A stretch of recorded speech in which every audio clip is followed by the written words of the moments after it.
ito, pakinggan natin itong Able to speak to President. wait lang. Pakinggan natin itong sinasabi naman ni Bongbong Marcos. Kabaliktaran eh.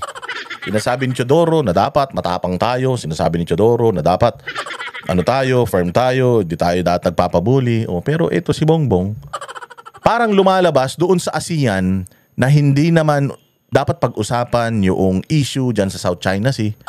Kasi yung mga issue ng South China Sea dapat yung pinag-uusapan talaga closed door eh.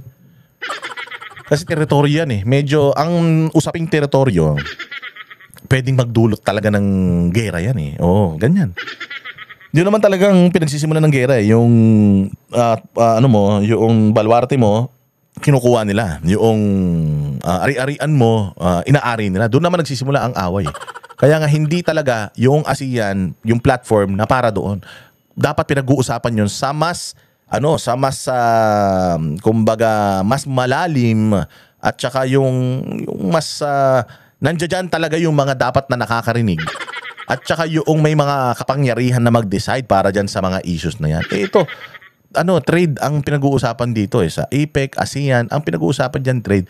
Nagkakaroon ng pagkakataon ng bawat world leaders na magsama-sama sa isang lugar para i-take yung opportunity, ilang araw lang, i-take yung opportunity para yung, halimbawa ako, marami akong saging. Marami pa akong stock ng saging, baka meron sa inyong gustong bumili dyan. Marami pa akong stock ng bigas, baka naman meron sa inyong gustong bumili dyan. Yung iaalok mo yung iyong ekonomiya sa ibang ekonomiya, magkaroon kayo ng trade deal para makinabang ang bayang Pilipinas, magkaroon tayo ng revenue. Ang binanggit nito tungkol dyan sa gera, o tungkol dyan sa posibleng maging gera pagka hindi naghuminto yung nangyayari dyan sa South China. Importante din yan. Pero yun nga, hindi yan yung purpose noong ASEAN Summit.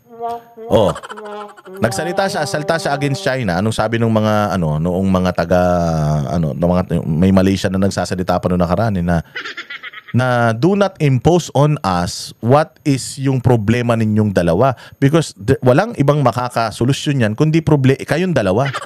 Ako, Malaysia, meron din akong issue with China pagdating sa pagpapatrolya dyan sa mga inaangkin nilang karagatan. Ganun din, meron din kaming claim, meron din kaming issues, meron din kaming problema, but this is not the right venue to talk about that. If you want to talk about it amongst yourselves. Wag mong parang idadamay mo kami sa sa issues ninyong dalawa na ayaw naman namin madamay, na ang gusto namin dito sa pagpunta namin dito is makausap ang China na yan, hindi para doon sa pag-aaway namin sa karagatan, kung hindi para ialok yung aming bansa na ang mga Chinese mag-invest. Na-realize niya na mali yung ginawa niya. Lahat, naging outcast siya eh. Dahil sa ginawa niya na yun, lahat ng mga world leaders doon parang umiiwas sa kanya. Lahat nga gustong magkaroon ng panahon with China, na mag-meeting with China para may alok nga yung kanilang mga gustong ialok eh. Para kumita ng pera yung mga bansa nila at mamuhunan ng China sa mga bansa nila eh. Nakikita ninyo dun sa mga nila, parang yung magkakasama sila, parang iniiwasan tong ogag na ito. Ewan ko kung baka dahil amoy mabantot kaya iniiwasan to, pero iniiwasan siya dun. Dahil nga parang ulaga, hindi niya alam kung baka madamay pa tayo sa pagbagsak nito, tapos yung reputasyon niya pa. Diyos mio, sige. The only time pinilit kong makapunta sa kanya and I said congratulations. Kung ako si China, anong pinagsasabi mo sa akin? Diyan sa forum ng ASEAN. Tapos, do you expect lalapit ako sa iyo? Do you expect na makikipag-usap ako sa iyo? Ikaw ang may kailangan sa akin, hindi naman kita kailangan. Sana si Teodoro naging katulad ni Bongbong Marcos na walang hiya. Si Bongbong walang hiya matapos niyang siraan yung China eh. Doon sa ASEAN eh. Pumunta siya para i-congratulate. Tangina, ganito kapuro lang utak niyan. So sana ikaw, Teodoro, nung may opportunity, pumunta ka na rin doon sa defense minister ng China at ipinaliwanag mo kung ano yung saloobin mo. Ipinaliliwanag mo yung saloobin mo sa mga Pilipino. Anong naging benepisyo ng mga Pilipino sa ginawa mo? Was able to speak to President Xi Jinping was in our last leaders retreat meeting. And the reason why, ang hirap lapitan talaga. meron kaming holding room. But every time he comes in, he's surrounded by his security. So, O talagang inaano nila baka mawala daw yung pitaka eh. Nung nakita nila nandoon ka sa loob, medyo naghigpit sila ng security. Kasi daw baka mawala yung mga kagamitan nila, mawala yung mga pera nila, nandun ka sa loob ng kwarto, delikado. hirap lapitan. Ayoko namang mamilit. Baka suntukin pa ako ng security guard niya. But when we came to the end, sabi ko, nakakahiya ito. Hindi pa ako bumabati. Nakakahiya daw.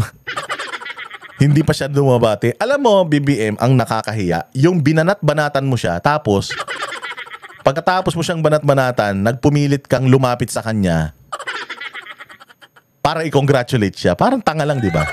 Alam mo yung kapitbahay mong chismosa? Yung kapitbahay mong chismosa na araw-araw sinisiraan ka sa lahat ng nakakausap niya. Tapos biglang maya-maya nakita mo siya sa harap ng bahay niyo kumakatok nang hihingi ng ulam. Ganun ang ginawa nito ni Bongbong. Binanat-banatan niya yung China, tapos pagkatapos noon, para siyang asong ulol na gustong makasalamuha yung presidente ng China. Ay ko kasi nakita nga siya nung presidente ng China, parang di pa siya kilala. Sino ba ito? Putang inan to. Lapit to sa akin. Di ba? Baka kung anong sabihin, baka naman ma-offend. Sabi ko, ma-offend. So feeling niya, kapag hindi siya pumunta kay Xi Jinping at nag-congratulate, mau-offend si Xi Jinping. Pero siniraan niya ng siniraan yung China doon sa APEC, ay sa ASEAN. Hindi siya nahiya doon. Hindi siya nahiya na siniraan niya or sinabi niya yung problema ng Pilipinas with China ng maraming mundong nanonood, maraming mundong nakikinig. Mas nahiya siya na nandiyan si Xi Jinping, hindi man lang daw niya makongratulate. Ang ina, no? Wala talagang tinuang pag-uutak nito, no? Hindi mo talaga alam kung anong tumatakbo sa kokote nitong mamang ito. Wala na talaga siya sa hulog, no? Hindi mo alam kung papunta siya sa kaliwa, papunta siya sa kanan. Hindi mo talaga alam kung anong stand niya sa buhay. Firm ba siya? Makikipag-away ako sa China? O makikipagbati ako sa China? Hindi niya alam kung ano yung gusto niyang gawin. Yan ang problema kapag tuyot ang utak mo . Wala kang desisyon. Yung desisyon mo, ikaw rin ang bumabali. Sa bagay, kinakausap nito mga multo. Kaya sigurado ko nung undas, kaya gulong-gulo ito. Dahil nung undas, maraming mga espiritong nakausap na naman ito.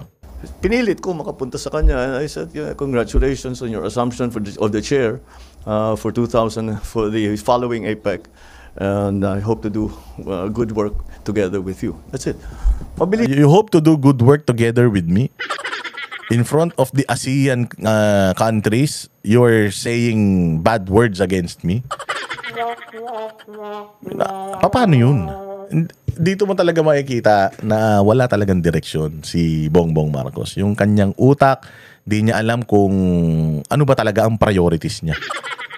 Hindi niya alam kung papaano talagang siya makipag-deal or papaano niya puposisyon yung kanyang foreign policy because wala talaga siyang foreign policy.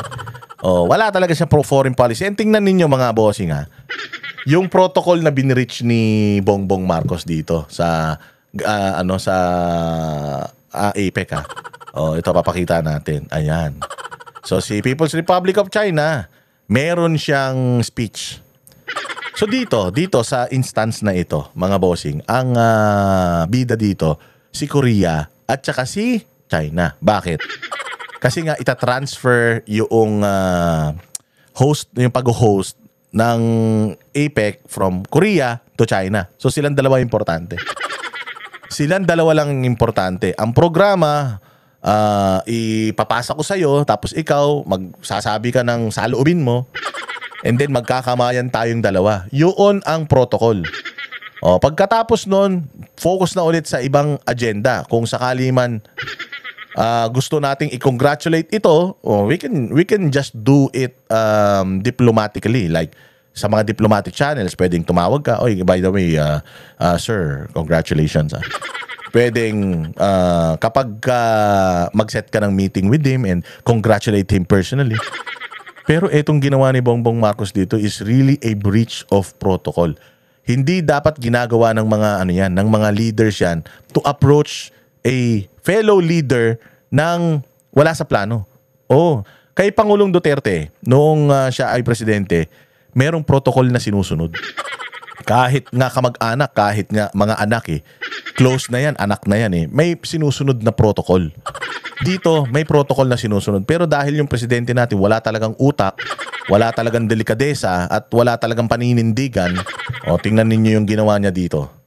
밝은 미래를 열어가기를 기대합니다. 飞出来那只蝴蝶 The butterfly was 很美 flying 丽。 in the dinner hall. It 나비가 was very beautiful. 李 날아다녔습니다. 在明 너무나도 总统 아름다운 就说 만찬 ：“你们明年的 장소였습니다. 蝴蝶是不是也可以飞起来啊？” 대통령님께서 Are you also 저에게 going to have 那么我 a 说 butterfly next 我 year? 希望 내년에 나비를 这只美丽的 이렇게 蝴蝶 아름다게 날리실 飞到 건가요? 深 라고 圳， 질문을 最 해주셨습니다. 好它 will come to 能够飞得 China. 更好。 여기에 있는 이 아름 Hindi maintindihan Okay lang yan. Basta hindi naman yan yung gusto natin maintindihan yung sinasabi niya.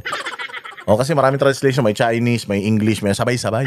아름다운 甚至 나비가 会唱 Even 歌。 better, and 신진까지 maybe she will 날아와서 sing for us. 노래까지 하면 좋겠다라고 말씀을 드렸습니다. 감사합니다.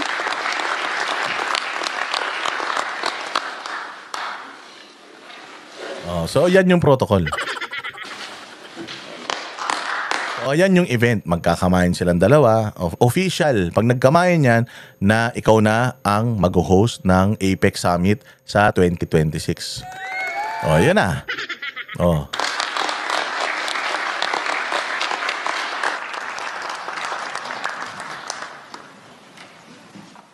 Yan. So, ganun lang. Tingnan nyo ang mangyayari. Diba, putang epal mo. Ang epal mo, hindi iyan yung hindi ito yung, at saka parang hindi pa siya nagpaalam, basta na lang siyang gumano. Paano kung may dalang kutsilyo to? Hindi stable ang utak nito Paano kung biglang kinagat nito si Xi Jinping? Kasi galit ka sa akin tapos biglang lalapit ka sa akin. Paano kung epal talaga? Umepal siya doon sa ASEAN, tapos dito, umepal din siya. Instead, umepal-epal ka na ganyan, Bongbong Marcos. Alam mo, palaguin mo yung ekonomiya ng Pilipinas para maging interesado yung mga world leaders sa'yo. Para ikaw ang pupuntahan nila, hindi ikaw ang pupunta sa kanila. So nagulat yung yung nasa likod na siguro translator yan ni Xi Jinping. Nagulat kasi hindi dapat lumapit talaga si Bongbong Marcos sa presidente nila Sobrang delikado ng buhay niyan Ang daming kalaban niyan dahil nga napakalago ng ekonomiya nila. Kaya maraming may gusto na bumagsak yung China Galit pa ang Pilipinas sa China. Bakit biglang lumapit ka diyan para makipagkamay? Napatayo, nakita niyo yung tayo nung nung parang assistant ni Xi Jinping, parang gustong suntukin si Bongbong. Anong ginagawa mo? Napaka-epal mo. Ang dapat magkakamayan yung Korea at saka China. Hindi ka dapat tumakbo dyan. Ang dami niyang dinaanan ng mga world leaders para makarating kay China. Yung katabi nga Vietnam Katabi na Vietnam ni hindi nga lumapit kay Xi Jinping para gawin ito So nakakahiya talaga itong si Bongbong Marcos na parang aso. Na matapos mong araw-arawin, siraan ang China, epal ka na ganyan. Nakakahiya parang alam mo yung may nakita kang artista, hindi naman kayo close, tapos lalapit ka doon, makikipagkwentuhan ka bigla-bigla. 네, 잠깐 대기해 주시기 바랍니다. Yes, please wait Di ba? for a moment. 네. Please wait for a moment. Kasi dapat meron pang mangyayari after nung kamayan ng Hong Kong, ng Korea at saka nung China, may susunod na parang program Pero na-hamper yun. Na-hamper yung program na yun. Hindi nila naisunod kaagad yung susunod na dapat na gawin dahil may umepal. May pumunta ron, lumapit, napigilan yung programa dahil sa ginawa niya. Nakakahiya yan. Tingnan niyo kung gaano kalayo yung nilakad niya. Ilang bansa yung mas malapit kay Xi Jinping na hindi naman kumamay sa kanya kasi pag natapos yung programa na yan, di ba? Doon, magsisitayuan yan mga yan, magkakamayan yan, yun yung opportunity mo para kumamay. Hindi yung putya yan, epal ka, tumayo ka na kagad, lumakad ka, ilan yung nilaktawan mong bansa para makarating ka lang sa tao. Gulat na gulat yung tao nung nagawa nito. Hindi sumusunod sa programa, paano? Walang laging lutang. Walang laman ng kokote. Di ba ulitin natin yung na yan. Yan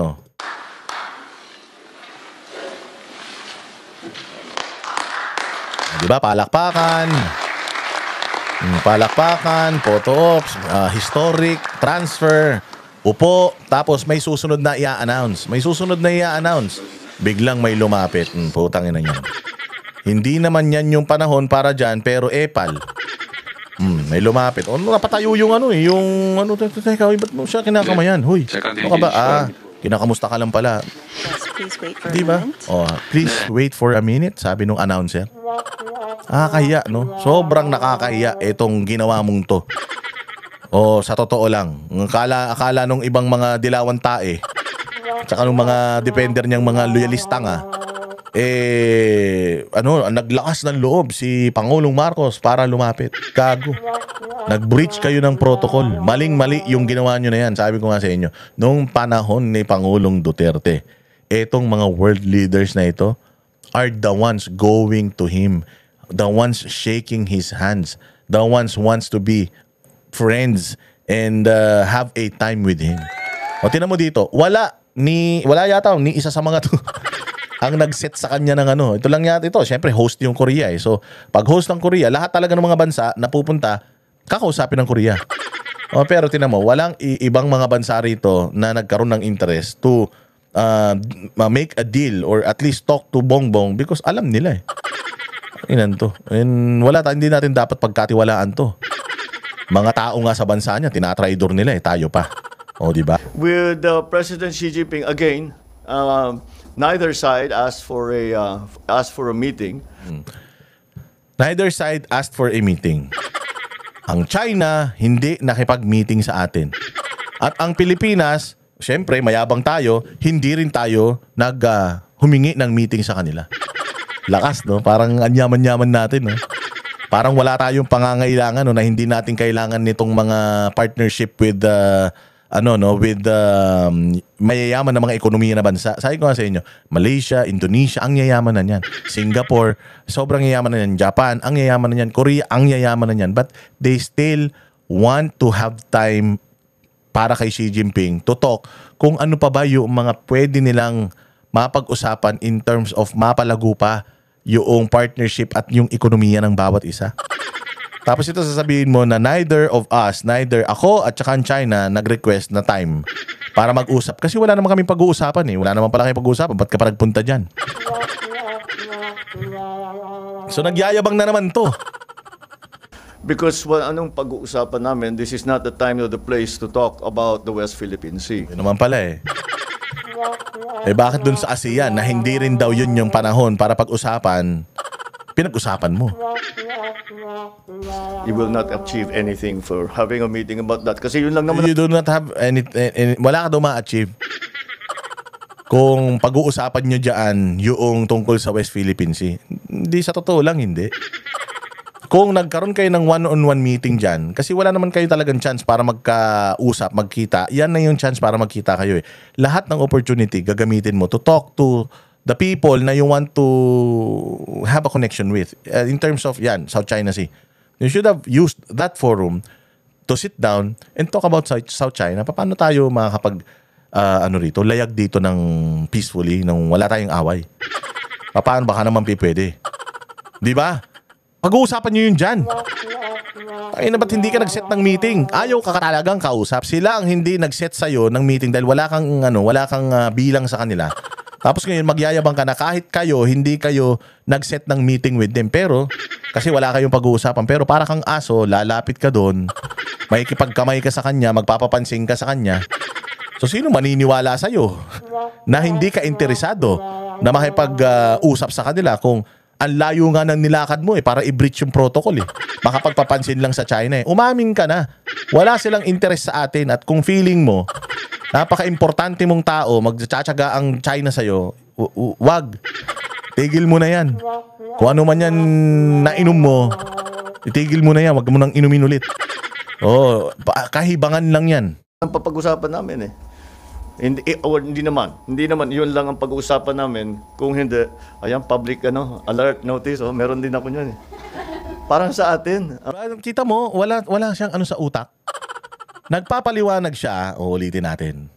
Dito sa video na to, nagpapaliwanag si Bongbong Marcos tungkol doon sa tanong na wala bang chance, boss, sir, na mag-usap kayong dalawa? Like, di ba kayo nagkaroon ng meeting, schedule ng meeting? Kasi pag Amerika, gusto mo talaga magkaroon ng schedule ng meeting ng Amerika. China, gusto mo talaga magkaroon ng schedule ng meeting ng China at kung sino-sino pang mga malalaking world leaders. Kasi syempre, gusto mong ipakilala yung bansa natin, pakilala mo kung anong mga pwede mong i-offer sa kanila. So, yun yung pinapapaliwanag sa kanya. Tingnan mo, wala talaga siyang focus. Para siyang yung batang alam mo yung batang may ADHD na ang likot-likot ng mata, paligoy-ligoy, hindi masagot yung tanong.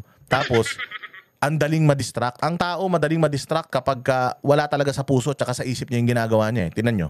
This is not the time or the place to talk about the West Philippine Sea. You will not achieve anything for having a meeting about that. Kasi yun lang naman ang papag-usapan namin eh. Hindi naman. Yun lang ang pag-uusapan namin. Kung hindi, ayan, public alert notice. Meron din ako niyan eh. Parang baliw, no? Pinag-uusapan nila yung China. Wala namang kami pag-uusapan ng China eh. Ay, may pag-uusapan pala kami. Tapos biglang narinig niya yung alert, yung tong sa cellphone, di ba? Pag ganyan may bagyo. Gumaganon. Na-distract na siya. Ako din may ganyan. Ang ilan yan. Ang pinag-uusapan natin yung China, tapos napunta sa alert ng cellphone niya. Ganito kalutang to. Itong maman to. Parang sa atin, ang kala mo, babagsak na yung langit eh. Ano na? This is not this is APEC. Wala na. Na-distract na. Ang linaw-linaw ng tanong sa kanya, wala na nga siya naisagot. Na-distract pa siya. Ibig sabihin, wala talagang laman utak nito. Ito talagang pinakabobong presidente na nakilala ko. Philippine Sea. You will not achieve anything for having a meeting about that. Kasi yun lang naman ang papag-usapan namin eh. Hindi naman. Yun lang ang pag-uusapan namin. Kung hindi, ayan, public alert notice. Meron din ako niyan. Parang sa atin, ang kala mo, babagsak na yung langit eh. Ano yun? Ano yung pinag-uusapan nyo yung China? Tapos biglang public alert, tapos babagsak na yung langit. Ang inang klaseng utak nito. Sunog eh.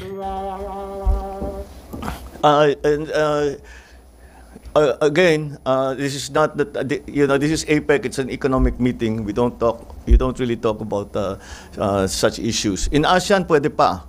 These political issues. That's why I always bring it up. Grabe, no?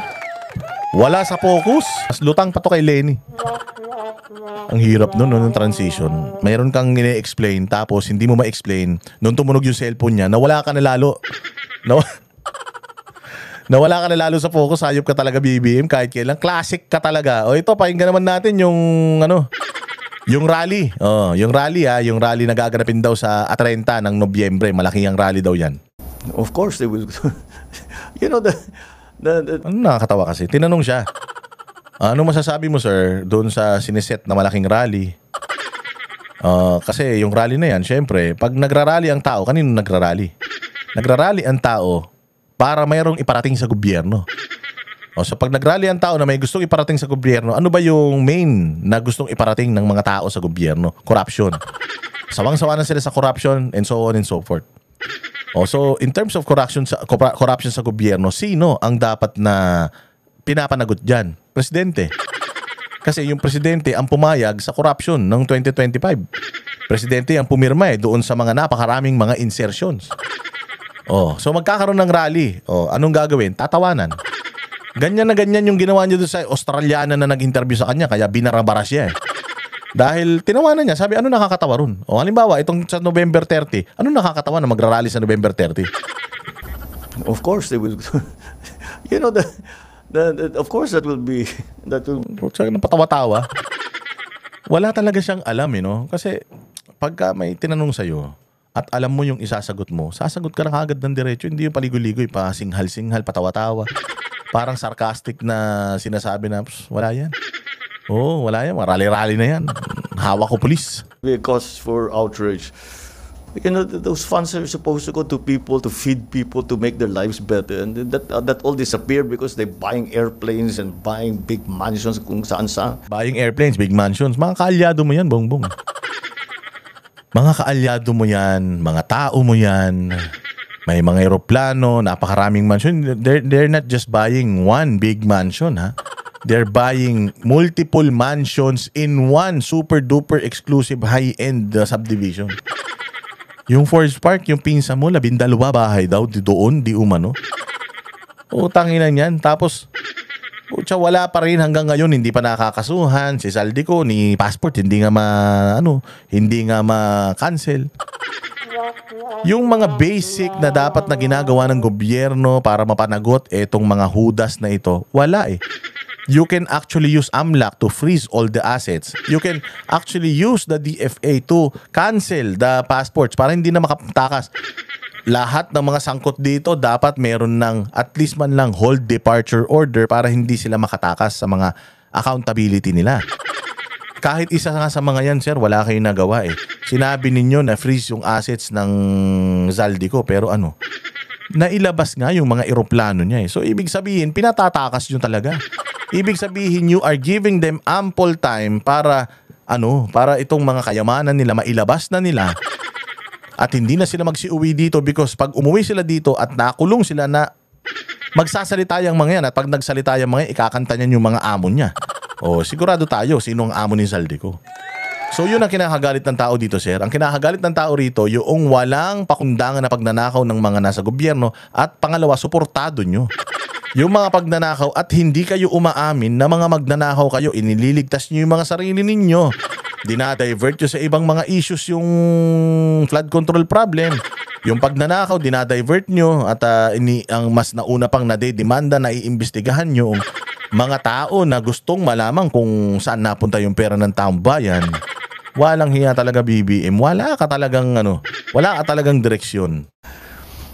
It's, of course they'll be angry. Isipin mo, ang buhay nila ganyan, kami gutom. How can you be happy? Because we know the reasons for this. The reasons is the outrage for what we have been slowly or not so slowly discovering about some of these projects that were egregious in implementation and shameless in, I don't know what you want to call it, in... Wala talagang kasustansya itong mga statement ni Bongbong Marcos. Di ko alam. Kami ang boses ng masa, hindi natatakot. Katotohanan lang, di kami nalulunod. Walang bahid ng sismis, lahat ay totoo. Kahit sino ka pa, pag mali ka babanatan ka. Walang pinipili kulay, wala kaming kinikilingan. Basta para sa bayan, kami lalaban. Pag tama palakpakan, pag mali banatan. Di matitinag, di matatakot, para sa bayan tuloy ang sigaw. Sa harap ng kamera, walang halong takot. Mga baluktot, lahat kayo'y tutumba. Ang hustisya at totoo, yun lang ang mahalaga. Kahit sinong harang, di kami matitinag. Walang pinipiling kulay, wala kaming kinikilingan. Basta para sa bayan, kami lalaban. Pag tama palakpakan, pag mali banatan. Di matitinag, di matatakot, para sa bayan tuloy ang sigaw. Kung nasa tama ka, ikaw ay aming kasama. Pero pag mali ka, handa ka na bang mabasag? Banateros kami, walang inuunan. Dahil bayan muna, bago ang sarili.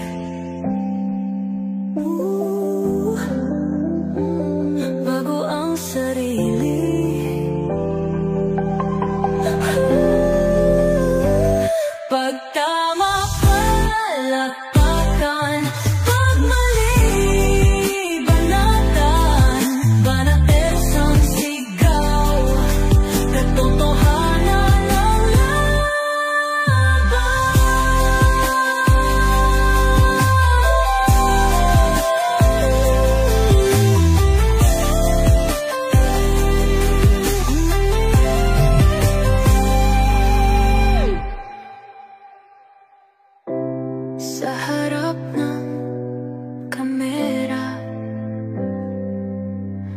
tanghali.